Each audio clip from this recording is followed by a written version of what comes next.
उत्तर प्रदेश के प्रतापगढ़ में जमीयत उलमा हिंद के जिला महासचिव और जाने माने धर्मगुरु मौलाना फारूक की शनिवार 8 जून को सोनपुर गांव में निर्मम हत्या कर दी गई।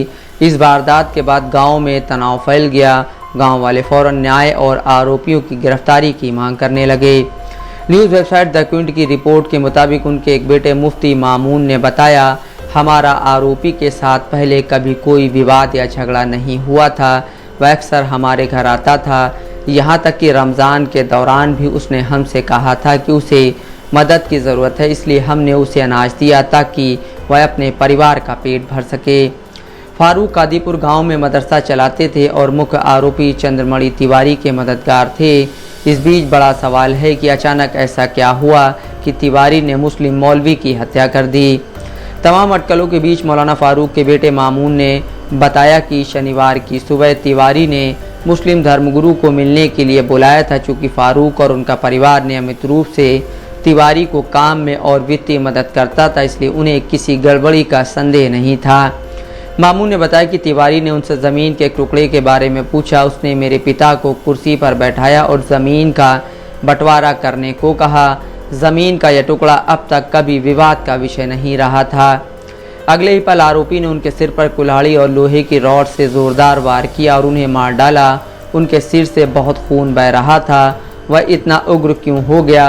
ज़मीन का इस्तेमाल सिर्फ उसके फ़ायदे के लिए किया जा रहा था और मेरे पिता यह देखने गए थे कि उसे मदद की ज़रूरत है या नहीं। मामून ने आगे बताया कि जब भी तिवारी को किसी चीज़ की ज़रूरत होती थी तो वह कहता था खेत अलग करना है, और फिर उन चीज़ों के बारे में बात करने लगता था जिनकी उसे वास्तव में ज़रूरत होती थी, और मेरे पिता उसे संदेह का लाभ देते हुए उसकी मदद करते थे।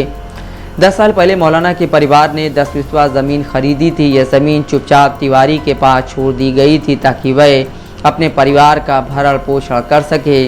दरअसल दिहाड़ी मजदूर तिवारी ने फारूक से 8 लाख रुपए का कर्ज भी लिया था। उसकी आर्थिक स्थिति को जानते हुए मौलाना ने उसे कहा था कि वह उसकी चिंता ना करे और जब भी संभव हो कर्ज चुका दे।